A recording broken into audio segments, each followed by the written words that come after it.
Hello students, हाजिर हूँ अपनी नई क्लास के साथ। आज मैं आपको बताने वाला हूँ time and tense. Time and tense की सीरीज में आप लोग देख रहे हैं कि जैसा कि आप लोग मेरे पुराने स्टूडेंट्स वो पढ़ते आ रहे हैं कि उनको पता होगा टाइम एंड टेंस की सीरीज में मैं आपको present indefinite tense, present continuous tense और प्रेजेंट परफेक्ट टेंस ये तीनों टॉपिक क्लियर कर चुका हूँ। आज इस टाइम एंड टेंस की सीरीज में मैं आपको बताने वाला हूँ प्रेजेंट परफेक्ट कॉन्टिन्यूअस टेंस और साथ ही साथ पास्ट इंडेफिनिट टेंस। ये दोनों टॉपिक आज क्लियर होंगे और आज की जो क्लास है, ये आज का जो लेक्चर है बहुत ही इंपॉर्टेंट होने वाला है, तो लेक्चर में लास्ट तक बने रहिएगा। बीच में छोड़ दिया तो आपसे कुछ ना कुछ मिस हो जाएगा। और आगे बढ़ने से पहले जान लीजिए, ये है आपकी अपनी क्लास एक्सीलेंस क्लास। यहाँ पे हर चीज आपको यूनिक मिलती है, डिटेल में मिलती है। तो चैनल को सब्सक्राइब नहीं किया है तो अभी सब्सक्राइब कर लीजिए। और अब चलते अपनी क्लास की तरफ और देखते हैं प्रेजेंट परफेक्ट कॉन्टिन्यूअस टेंस का यूज हम कहां और कैसे करते हैं। Present perfect continuous tense, present perfect continuous tense में अगर आपने ट्रांसलेशन देखा होगा तो ट्रांसलेशन में कई सारी क्लासेस में ये बताया गया होगा कि कार्य भूतकाल में चालू हुआ था, लेकिन अभी भी वर्तमान में कार्य चल रहा है। और इसको जब हम लोग ट्रांसलेट करते हैं तो कुछ इस प्रकार से सेंटेंस का स्ट्रक्चर निकल के आता है। सब्जेक्ट मिल जाता है, सब्जेक्ट के बाद हमको हैज या है, सब्जेक्ट के अकॉर्डिंग सब्जेक्ट जैसा है उसी के अनुसार हैज हैव का प्रयोग करना रहता है। इसके बाद हम लोगों को बीन देखने को मिल जाता है। बीन के बाद हम लोगों को वर्ब जो मिल जाएगी ये आईएनजी फॉर्म में मिल जाएगी, वर्ब की आईएनजी फॉर्म मिल जाएगी। और इसके बाद हम लोगों को सिंस या फॉर का यूज देखने को मिल जाएगा। इसके बाद हम लोगों को टाइम, जो वहां पे समय डिनोटिंग, जो टाइम डिनोटिंग वर्ड्स दिए रहेंगे वो देखने को मिल जाएगा। सिंस फॉर का यूज आपको कई सारे वीडियो लेक्चर में बताया जा चुका है, जाके आराम से देख के सिंस फॉर का यूज क्लियर कर सकते हैं। सिंस का कहाँ यूज होता है, फॉर का कहाँ यूज होता है। अभी पिछले ही वीडियो में जो मैंने प्रेजेंट परफेक्ट टेंस का क्लियर किया था उसी में मैंने आपको सिंस फॉर का यूज करना एकदम क्लियर किया है। तो यहाँ पे सिंस फॉर के बाद जो टाइम डिनोटिंग वर्ड रहता है ये देखने को मिल जाता है। क्लियर। अब इसका यूज कहाँ, कैसे सेंटेंस अगर हो तो प्रेजेंट परफेक्ट कॉन्टिन्यूअस टेंस का यूज किया जाता है वो जानना जरूरी है, क्योंकि ट्रांसलेशन तो रूल्स सारे हो गए, रूल्स इसी रूल पे बेस करके आप लोग ट्रांसलेशन भी कर सकते हैं, लेकिन कैसे सेंटेंस आपके सामने आए जिसमें आपको प्रेजेंट परफेक्ट कॉन्टिन्यूअस टेंस का यूज करना हो ये जानना है। तो इसको जानने के लिए वीडियो को आपको छोड़ना नहीं है, लास्ट तक बने रहना है। और हर चीज, हर टॉपिक, हर रूल आपके लिए एक माइलस्टोन होगा। तो पहला रूल देखते हैं क्या है हमारे सामने। तो इस टेंस का यूज हम लोग ऐसे कार्यों के लिए करते हैं जो पास्ट टेंस में यानी पास्ट टाइम में प्रारंभ हुआ है और प्रेजेंट पे भी जारी है। जैसे वह 2 घंटे से पढ़ रही है, 2 घंटे से पढ़ रही है अर्थात 2 घंटे पहले उसने पढ़ना चालू किया था और अभी भी वो पढ़ रही है, यानी 2 घंटे पास्ट में उसने काम शुरू किया था और अभी भी उसका कार्य जारी है। वह 1990 से यहाँ पढ़ा रहा है, तो 1990 यानी पास्ट टाइम में उसने कार्य जारी किया था, लेकिन वो कार्य प्रेजेंट में भी जारी है। तो इस टेंस का यूज हम लोगों को वहां पे करना रहता है जहां पे ये आपको लगे कि कोई भी कार्य पास्ट में शुरू हुआ था और उसका जो कार्य है अभी प्रेजेंट में भी जारी है, तो वहां पर आपको प्रेजेंट परफेक्ट कॉन्टिन्यूअस टेंस का यूज करना रहता है। बहुत ही आसान रूल है, बहुत ही सिंपल सा रूल है। बस इतना आपको ध्यान रखना है कि पास्ट टेंस में शुरू हुआ कार्य अगर प्रेजेंट में भी जारी है तो वहां पर हम लोगों को प्रेजेंट परफेक्ट कॉन्टिन्यूअस टेंस का यूज करना रहेगा। जैसे ये क्या लिया हमने कि she has been reading since morning, वो सुबह से पढ़ रही है, पास्ट टाइम सुबह से पढ़ रही है। तो अब यहां पे आप लोग जान लीजिए कि पास्ट टाइम उसी सब समय को कहते हैं जो बीत चुका है, यानी कि जो भूतकाल है, हमारा इतिहास लिखा है वही पास्ट टाइम होता है। जो समय हमारे पास से बीत चुका है वही सारे समय हमारे पास्ट टाइम में होते हैं। और यहाँ पे देखिए कि मॉर्निंग यानी कि अगर दोपहर में बात की जा रही हो तो मॉर्निंग बीता हुआ समय है, अर्थात दोपहर में सुबह जो होगी पास्ट में चली जाएगी। क्लियर। या फिर शाम को जो बात की जा रही हो अगर और दोपहर की बात की जा रही है तो शाम के समय दोपहर जो है पास्ट टाइम है। तो यहाँ पे जो बीता हुआ समय होता है वही पास्ट टाइम होता है। जैसे यहाँ पे कहा गया कि he has been teaching here for 15 years, वो यहां पे 15 सालों से पढ़ा रहा है। तो 15 साल मतलब बीता हुआ समय, जो कार्य शुरू होने का समय था वो पास्ट टाइम में था और जो कार्य हो रहा है वो प्रेजेंट टाइम में हो रहा है। क्लियर। उम्मीद है कि ये चीज आपको अच्छे से क्लियर हो गई। तो इस रूल को नोट कर लीजिए। फिर एक रूल और है उसे लिखा देते हैं हम। अब कहीं कहीं पर ऐसे सेंटेंस में आपको टाइम डिनोटिंग वर्ड नहीं देखने को मिलता है, टाइम डिनोटिंग वर्ड देखने को नहीं मिलता, फिर भी ये टेंस का यूज किया जाता है। कैसे किया जाता है कि उसमें आपको ये देखने को मिलेगा कि कोई कार्य पास्ट टाइम में हुआ लेकिन उसका प्रभाव अभी है, मतलब होकर कुछ समय के लिए खत्म हो गया लेकिन उसका प्रभाव अभी भी जारी है। यदि उसका प्रभाव अभी भी दिखाई दे रहा है तो वहां पर हम लोगों को इस टेंस का यूज करना है। क्लियर? यानी कि पहला रूल क्या था कि पास्ट में कार्य शुरू हुआ, प्रेजेंट में भी जारी है, तो वहां पे आप लोगों को इस टेंस का यूज करना है। और दूसरे रूल के अंतर्गत क्या होता है कि यदि कोई कार्य पास्ट में हुआ, शुरू हुआ और कुछ समय तक चलता रहा, उसके बाद वो खत्म हो गया, लेकिन उसका प्रभाव, उसका इफेक्ट अगर प्रेजेंट में भी दिखाई दे रहा है तो आपको वहां पर प्रेजेंट परफेक्ट कॉन्टिन्यूअस टेंस का यूज करना है। क्लियर? चलिए इसका रूल लिख देता हूं मैं। तो यहां देखिए कि ये रूल मैंने लिख दिया है कि इस टेंस का प्रयोग ऐसे एक्शन के लिए किया जाता है जो पास्ट टाइम में प्रारंभ हुआ और कुछ समय तक जारी रहा, कुछ समय तक कंटिन्यू रहा वो कार्य और खत्म हो गया, लेकिन उसका प्रभाव अभी तक कायम है। अर्थात शी हैज बीन क्राइंग, वो रो रही है, तो रो रही है मतलब कुछ समय तक पास्ट टाइम में उसने रोना शुरू किया, कुछ समय तक रोई, उसके बाद चुप हो गई, लेकिन उसका असर उसके चेहरे पर, उसका प्रभाव दिखाई दे रहा है अभी। ठीक है? Why have your cloth been so wet, तुम्हारे कपड़े इतने भीग क्यों गए हैं? तो यहां पर देखिए कि पास्ट टाइम में कार्य शुरू किया गया, मतलब पास्ट टाइम में उसके कपड़े भीगे और भीगने के बाद हमेशा तो भीगे नहीं, अब वो कहीं पर पहुंचा तो भीगे हुए कपड़े देखा, यानी उस कपड़े के भीगने का प्रभाव उसके ऊपर वर्तमान में दिखाई दे रहा है, तो वहां पर ऐसे सेंटेंस का हम यूज करते हैं। इसे I have been watering the garden, मैंने जो पौधों को मैंने बाग में पानी दे रहा हूं, तो यहां पर भी वही चीज दिखाई दे रही है कि पास्ट टाइम में कार्य शुरू किया और वर्तमान में प्रभाव उसका दिखाई दे रहा है, तो यहां पर भी आपको प्रेजेंट परफेक्ट कॉन्टिन्यूअस टेंस का यूज करना है। क्लियर? उम्मीद करता हूं प्रेजेंट परफेक्ट कॉन्टिन्यूअस टेंस का यूज आपको समझ में आ चुका होगा। तो चलिए इस रूल को नोट कर लीजिए। इसके बाद हम शुरू करते हैं past indefinite tense. Past indefinite tense का कहां कहां कैसे कैसे यूज किया जाता है वो अभी अगली स्लाइड से आपको बताना शुरू करते हैं। तो पहले इसे आप लिख लीजिए। तो सिंपल पास्ट टेंस अर्थात past indefinite tense, past indefinite tense को सिंपल पास्ट टेंस भी कहते हैं। और जैसा कि आप लोग जानते हैं कि ये जब ट्रांसलेशन कराया जाता है तो कुछ इस प्रकार से कराया जाता है कि सब्जेक्ट दिया जाता है, सब्जेक्ट के बाद जो वर्ब होती है ये हमें सेकंड फॉर्म में नजर आ जाती है, इसके बाद हमें ऑब्जेक्ट नजर आ जाता है। सिंपल सा छोटा सा ये इसका स्ट्रक्चर होता है। इस छोटे से स्ट्रक्चर को ही हम लोग लेकर आगे बढ़ते हैं और सिंपल पास्ट टेंस को आगे देखते हैं। तो यहां पे आप लोगों को सिंपल पास्ट टेंस का प्रयोग समझाया जा रहा है, यहां पे आपको सिंपल पास्ट टेंस का यूज समझाया जा रहा है। सिंपल पास्ट से ट्रांसलेशन करना नहीं बताया जा रहा है, इस बात को आप ध्यान में रखिएगा कि यहाँ पे आपको सिंपल पास्ट का यूज बताया जा रहा है। और यदि वीडियो अच्छा लग रहा हो तो भाई लाइक। और अब चलते हैं अपने पहले यूज की तरफ। पहला यूज देखते हैं जो सिंपल पास्ट का है वो क्या है और कैसे उसका यूज किया जाता है। तो याद रखिए कि सिंपल पास्ट टेंस का प्रयोग जो होता है वो ऐसे टेंस के, ऐसे एक्शन के लिए किया जाता है जो पास्ट में यानी भूतकाल में किसी निश्चित समय पर जो एक्शन हुआ होगा वहां पे हम लोगों को ऐसे टेंस का यूज करना होगा। जैसे यहां पे कहा गया कि ही वेंट टू मुंबई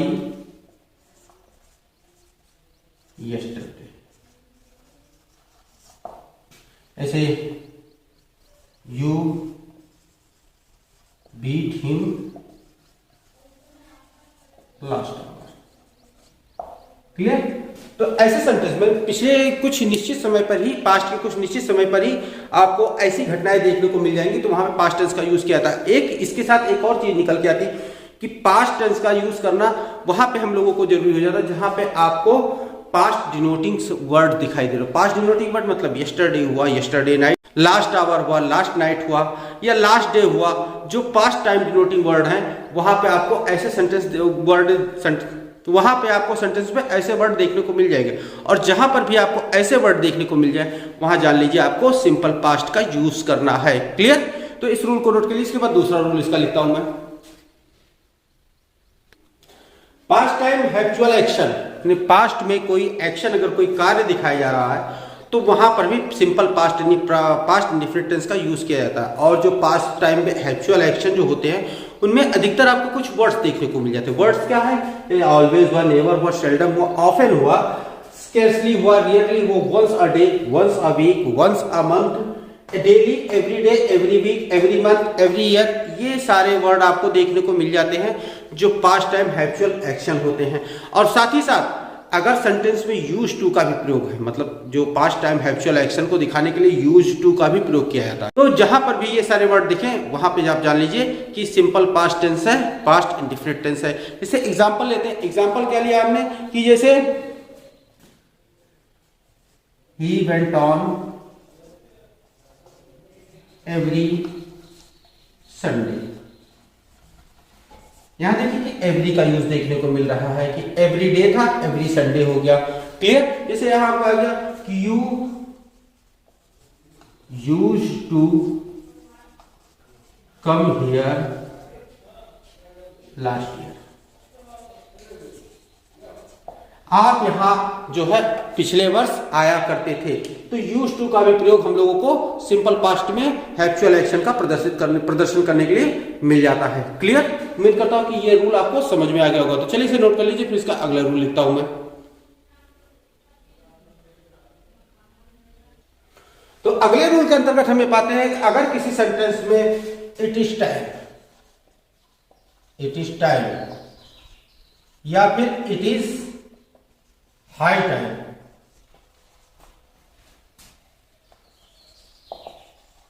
या फिर कहा जाए इट इज अबाउट टाइम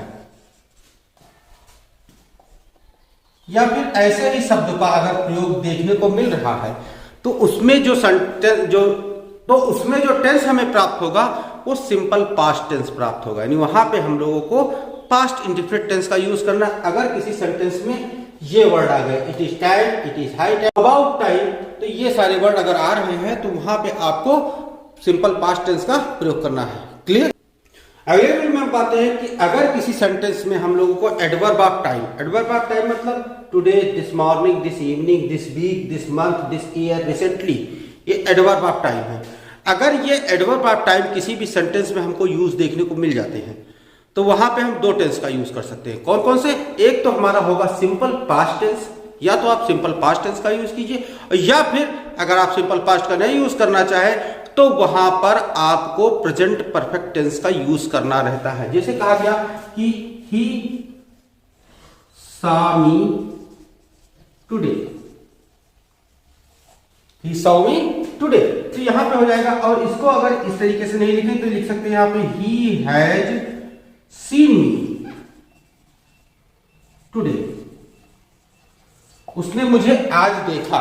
यहां पे इन दोनों टेंसों का यूज किया जाता है। कोई भी आप चाहे तो आप यूज कर सकते हैं, वहां पे आपका सेंटेंस गलत नहीं होना चाहिए। कि अगर आपको सेंटेंस में एडवर्ब ऑफ टाइम दिख रहा है तो सिंपल पास्ट टेंस या प्रेजेंट परफेक्ट टेंस का यूज करना है। क्लियर? तो चलिए इसे नोट कर लीजिए और फिर इसके अगले रूल को हम देखते हैं। अगले में देखते हैं कि सिंपल पास्ट टेंस का प्रयोग ऐसे एक्शन का बोध कराने के लिए प्रयोग किया जाता है जहां पे कोई कार्य होते रहने का भावना दिखाई दे रही है, होते रहने की सूचना मिल रही है, तो वहां पर भी हम लोगों को सिंपल पास्ट टेंस का यूज करना रहता है। जैसे व्हाइल शी कुक्ड, जब वो खाना पका रही थी, आई रोट ए बुक, मैंने एक किताब लिखी। क्लियर? कि while she cooked I wrote a book, या फिर while they played we learn a lesson, जब खेल रहे थे तो हमने एक पाठ याद कर लिया।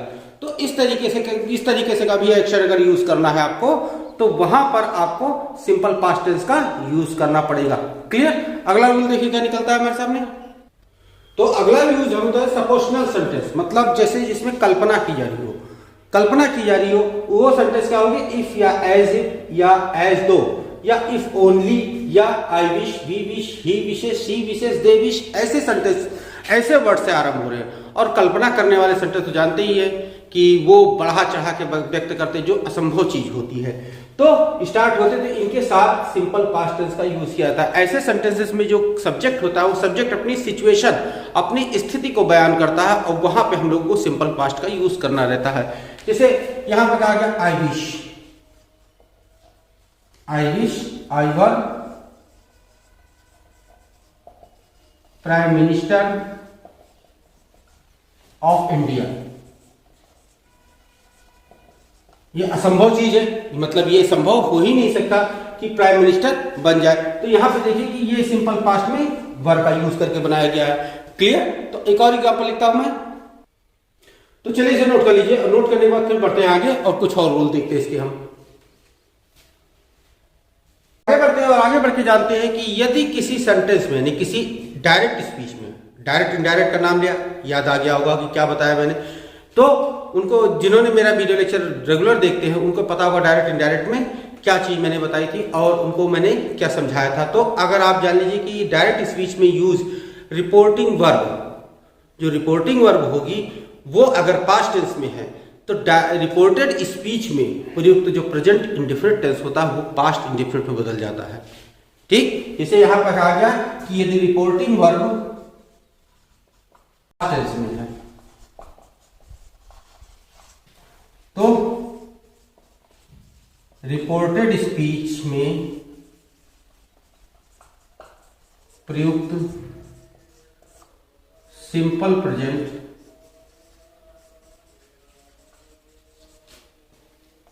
सिंपल पास्ट में परिवर्तित हो जाता है।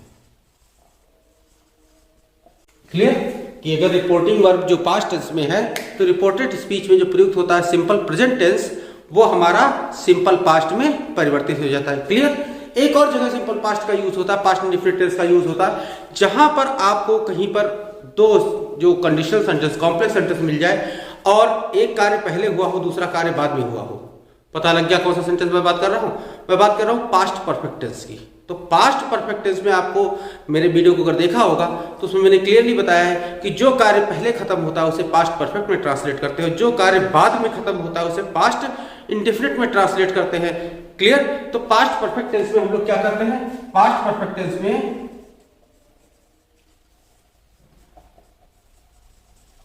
बाद में खत्म होने वाला कार्य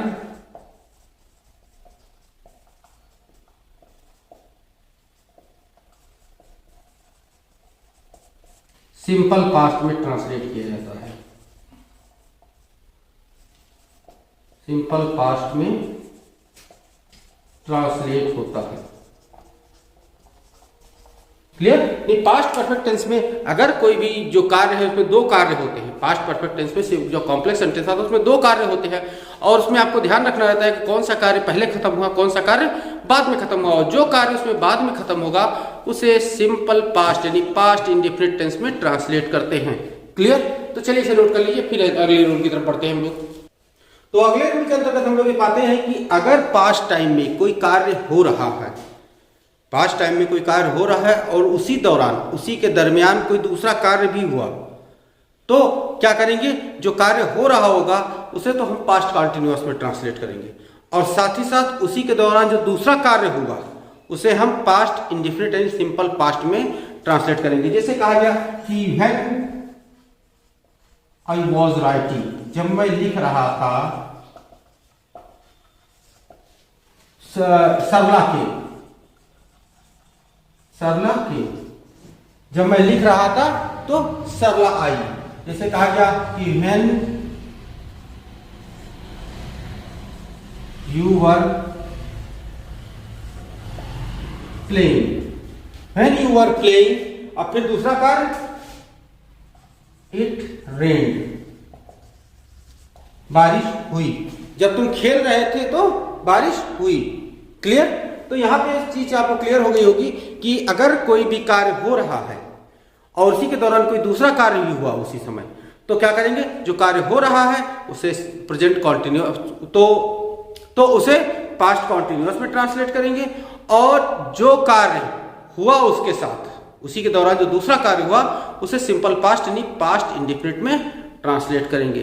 क्लियर? तो उम्मीद करता हूं ये चीज आपको समझ में आ गई होगी। तो चलिए इसे नोट कर लीजिए। तो स्टूडेंट्स, इसी के साथ आज का वीडियो लेक्चर समाप्त किया था और उम्मीद करता हूं कि पास्ट इंडिफरेंट टेंस और प्रेजेंट परफेक्ट कॉन्टिन्यूअस टेंस, इसका जो दो यूज मैंने आपको बताया है ये आपने अच्छे से समझ लिया होगा, लिख भी लिया होगा और अब कभी आपको पास्ट इंडिफरेंट टेंस के यूज में कभी कंफ्यूजन नहीं होने वाली है।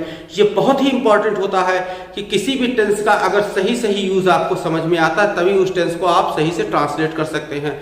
तो पहले सही यूज सीखिए, उसके बाद इसे ट्रांसलेशन करना। सर आपको लगभग सभी क्लासों में बताया जाता है कि कौन से टेंस का किस प्रकार से ट्रांसलेट करना है, लेकिन उसका सही यूज केवल आपको यही सिखाया जाता है। तो वीडियो आपको अच्छा लगा हो और आपने इससे कुछ भी सीखा हो तो वीडियो को लाइक कर दीजिए, और चैनल को सब्सक्राइब नहीं किया है तो अभी सब्सक्राइब कर लीजिए, और सब्सक्राइब करने के साथ साथ बेल नोटिफिकेशन को भी ऑन कर दीजिएगा, जिससे कि आने वाले मेरे सारे वीडियो आप तक सबसे पहले पहुंच सके। तो मिलते हैं अपने नेक्स्ट वीडियो लेक्चर में। Till then stay tuned with our channel, keep watching, keep learning, take care, thank you and bye.